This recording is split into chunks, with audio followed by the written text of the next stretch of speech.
If it wasn't for this crime tape, no one would know a double homicide happened here Saturday night. But the Florence County Sheriff's Office is taking things slowly. This is how the program works. If more than half the students in the schools already receive free reduced price meals during the school year, they automatically become sites during the summer. The message is that throwing away one piece of trash based on foot traffic, not on the amount of calls they get. And the recession means there's less money to go around. In fact, if we take a look across the state, the 5 superintendents in Florence County combined make about $500,000. But in Horry County, its superintendent makes half that amount. And that's when they discovered the 2 bodies. News 13's Elizabeth Lamb is live right now in our Florence newsroom. She spent the day at the crime scene. Elizabeth, good evening. This whole thing has really been shaking up the community. What'd you see out there today? Oh, definitely. Hey, Mason, the community is usually a quiet place to live, but today people heard the news from each other, and the victims' names haven't been released yet, but neighbors are wondering why it happened, how it happened, and just how safe they really are. The porch light is still on at this home where 2 women were victims of a double homicide Saturday night. Neighbors stopped by the house throughout the day to have a look at the home, including neighbor Donna Gray, who watched the police lights from outside her home. I was very alarmed, of course, because it's a quiet, safe neighborhood. The Florence County Sheriff's Office is investigating and says it all started when an out-of-town relative called the office and said she couldn't get in touch with one of the victims.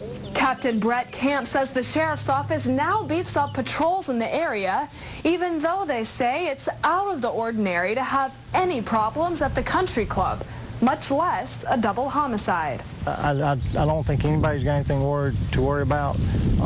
It is true, this is a very quiet neighborhood. We have very few incidents that ever come up here. Deputies conducted house-to-house interviews Saturday to ask residents what they might have seen or heard. There's still no suspect in the case. It did definitely catch us off guard that something of this magnitude would happen in this area. But unfortunately, things happen. A young child was also in the house last night. He's under the care of family friends.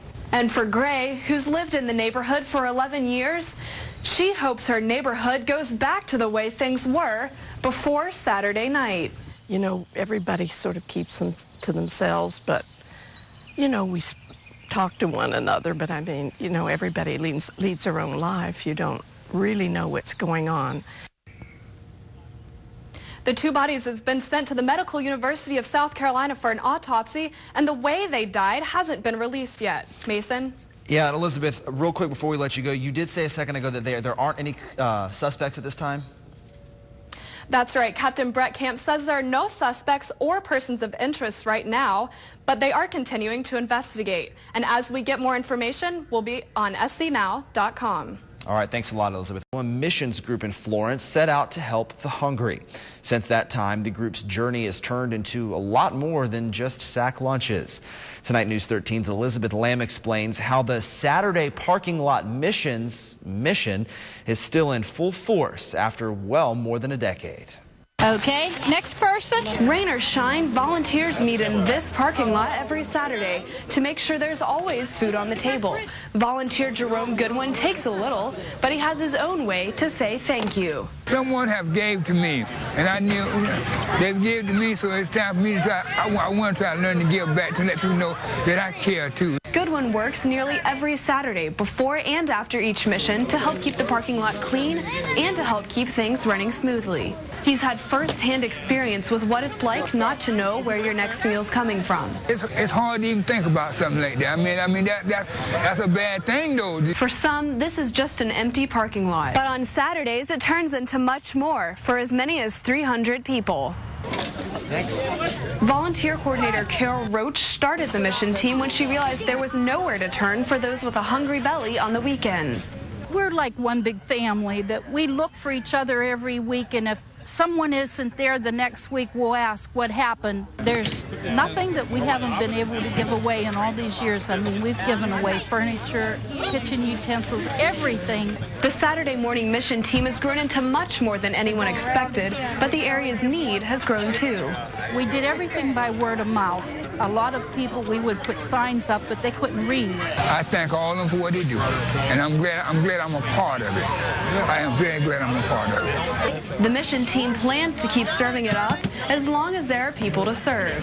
In Florence, I'm Elizabeth Lamb, News 13. News 13's Elizabeth Lamb tonight takes a look at the pros and cons of cutting those salaries and positions. School's out for the summer, but the bills keep stacking up for South Carolina's 83 school districts. Plans to combine some of those districts are underway to save money. But Florence District 1's interim superintendent, Dr. Allie Brooks, says proceed with caution. Very few people are thinking through this.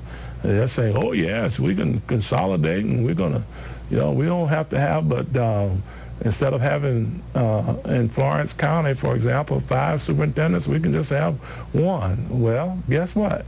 You still got those areas to supervise. The legislature has worked to balance district budgets with academic programs, and the state's General Assembly decides if districts should combine resources. In Dillon County, Superintendent Ray Rogers worked to combine the county's 3 districts into 2. When you got a problem, you got to address the problem. And they addressed it. They went to the county board and said, we know that, we have financial needs and we don't want to cut our students short in any way, and would this be possible? If we take a look across the state, the 5 superintendents in Florence County combined make about $500,000. But in Horry County, its superintendent makes half that amount. That's a savings of more than $250,000. Add to that, Florence County schools educate about 20,000 students. Horry nearly twice that at 39,000. So how can counties keep paying top-level administrators across the state top dollar salaries? I would ask our communities to really ask the question, what evidence do we have that will prove that school consolidation is going to be more beneficial? Of course we want to do the best for all students. That's a given. But at the same time, you have to consider the financial aspect of it, and those are some issues that are not being thoroughly thought out. Florence School District 4 Interim Superintendent Steve Quick favors consolidation, but says some communities' identities lie in their school districts, a high price to pay for consolidation. That's what people get worried about. You take the school away and I don't have my alma mater, and that's difficult. Money for the districts comes from local and state resources, so there's a constant push and pull between the two. We need to put the money where our mouths are.